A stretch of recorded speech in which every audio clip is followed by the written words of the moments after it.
everyone, welcome once again to your own YouTube channel Kamal academic coach. दोस्तों, आप सभी के शानदार रिस्पांस को देखते हुए हमारे टीचर्स का मनोबल बहुत ऊपर हो चुका है और जो आपके बच्चों की परफॉर्मेंस थी उसके बेस पे हमें दोबारा बहुत सारे कॉल्स और मैसेजेस मिल रहे थे कि और वीडियोस बनाइए बच्चों के लिए, क्योंकि उनकी परफॉर्मेंस बहुत अच्छी है। तो उसको देखते हुए हमारे टीचर्स बहुत बहुत बहुत एनकरेज फील कर रहे हैं और वो आपके लिए नेक्स्ट सेमेस्टर में भी वीडियोस आज से बनाना उन्होंने शुरू कर दिया है। तो देखिए आज बच्चे हमारे क्या सीखने वाले हैं, आइए। Hello students, today we are going to start a new chapter in English language, that is verb. अब तुम सब लोगों ने verb को हिंदी ग्रामर में भी पढ़ा होगा, जिसे बोलते हैं क्रिया। मेनली क्या पढ़ा था कि किसी भी काम को होने या करने का बोध होता है, उसे क्रिया कहते हैं। और in the English language verb is a word that tells what someone or something does.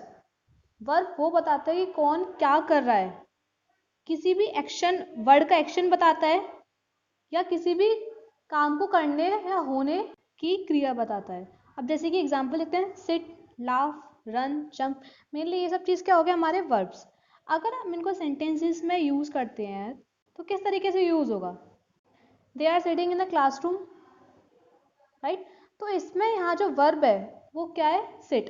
और बेसिकली वो क्या कर रहे हैं, बैठ रहे हैं। तो एक काम बता रहे हैं ना कि क्या काम कर रहे हैं, बैठ रहे हैं। लाफ, अगर लाफ के ऊपर बता दे, शी लाफ्स लाउडली, बहुत जोर से हंसती है वो, तो क्या कर रही है मेनली यहाँ पे, लाफ।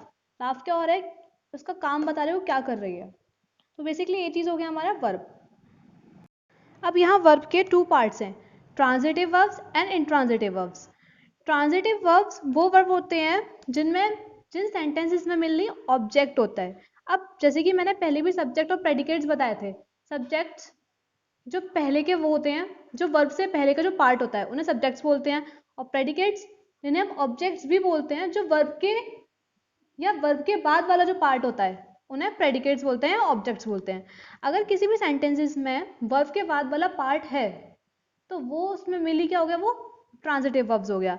लेकिन अगर किसी सेंटेंस में वर्ब के बाद वाला पार्ट नहीं है, मतलब ऑब्जेक्ट नहीं है, तो वर्ब हो गए इंट्रांजिटिव वर्ब। अब जैसे कि ट्रांजिटिव वर्ब के एग्जांपल्स देखते हैं, आई बेक सम कुकीज़। यहाँ पे बेक जो है वो मेनली वर्ब है और बेक के बाद जो आ रहा है सम कुकीज़, वो ऑब्जेक्ट हो गया। लेकिन इंट्रांजिटिव वर्ब में जैसे एग्जांपल्स हैं, आई लाफ, आई क्राई, यहाँ लाफ और क्राई मेनली क्या है, वर्ब, इसके बाद कुछ नहीं है। मीन्स ये कौन सा वर्ब हो गया, इंट्रांजिटिव वर्ब्स। देन आता है बी वर्ब्स। बी वर्ब्स को हम हेल्पिंग वर्ब्स भी बोलते हैं, ये मेनली ऑक्सिलरी वर्ब्स में आता है। ये किसी भी मेन वर्ब का मीनिंग कंप्लीट करता है। ये बी वर्ब्स के एग्जांपल जैसे कि होते हैं इज, एम, आर, ये प्रेजेंट टेंस में होते हैं, और पास्ट फॉर्म में होते हैं वॉज एंड वर, और फ्यूचर में होते हैं will be and shall be. तो मेनली ये जो वर्ब्स लगती हैं, हमने टेंसेस में पढ़ा था, वर्ब्स कंटिन्यूस में अलग वर्ब थे, प्रेजेंट में अलग वर्ब थे, और प्रेजेंट परफेक्ट कंटिन्यूस में अलग वर्ब थे। तो मेनली ये जो वर्ब लग रहे थे, is, am, are, was, were, have been, had been, तो ये सारे क्या हो गया, हमारे बी वर्ब्स। अब इन सबका भी यूजेस अलग अलग है। जैसे कि कुछ सब्जेक्ट्स होते हैं, I, we, you, they, he, she, it, ये कुछ सब्जेक्ट्स हैं जो कि मेनली बहुत ज़्यादा यूज में आते हैं। इनके साथ कौन से वर्ब यूज होते हैं, बेसिकली प्रेजेंट में होता है आई के साथ हमेशा एम, पास्ट के साथ वॉज, और मेनली जो प्लूरल होते हैं, प्लूरल जो होते हैं जैसे कि वी, यू, दे, इनके साथ हमेशा लगता है आर, और पास्ट में लगेगा वर। और जो सिंगुलर होते हैं लाइक ही, शी, इट, इनके साथ हमेशा लगेगा इज, और पास्ट में लगेगा वॉज, और फ्यूचर में वर्ब एक जैसी होती है, विल बी। इसी तरह प्रेजेंट परफेक्ट में प्लूरल में लगेगा हमारा हैव बीन, जो प्लूरल वर्ड्स होते हैं उनमें लगेगा हैव बीन, और जो सिंगुलर होते हैं उनमें लगेगा हैज बीन, और पास्ट परफेक्ट में एक ही रहता है, ओनली हैड। कुछ एग्जाम्पल्स देखते हैं इसके, जैसे कि I am sad, I am happy, या आई के साथ क्या लग रहा है, एम। यू आर स्कैर्ड, अब यू क्या है यहाँ पे, प्लूरल फॉर्म है, प्लूरल ऑब्जेक्ट है, तो यू के साथ क्या लगा हमारा, are. She is mad, she क्या है हमारा, सिंगुलर है, तो यहाँ सिंगुलर के साथ क्या लगा, is, then she is mad. Then auxiliaries verbs.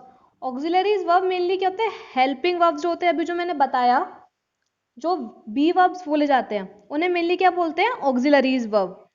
बहुत सारे ऑक्सिलरी वर्ब होते हैं, जैसे बी भी होता है, am, are, is, was, were, can, could, do, ये डू में होता है, डू वर्ब में होता है हमारा डू, डिड, डज। हैव के फॉर्म में होते हैं हैड, हैज, हैविंग, और मे, माइट, मस्ट, ये मेनली इसमें क्या हो गया, मॉडल ऑक्सिलरीज हो गया ये इसमें। मतलब है auxiliaries verb mainly helping verbs जो होते हैं, जो सेंटेंसेस को पहचानने में यूज होते हैं। जैसे कि एग्जाम्पल्स देखते हैं, he has done the work. अब यहाँ क्या हैज लग रहा है, हैज जो है वो क्या हो गया, ऑक्सिलरी वर्ब हो गया, बी का, इसमें बी वर्ब है इसमें ये। देन इसमें देखते हैं, would you help me with this homework. अब यह वुड क्या है, ये भी ऑक्सिलरी वर्ब है, लेकिन कौन सी, मॉडल ऑक्सिलरी वर्ब है। इसी तरह और भी एग्जांपल है जिसमें वी वर्ब का भी यूज है, हैव वर्ब का भी यूज है, मॉडल ऑक्सिलरी वर्ब का भी यूज है।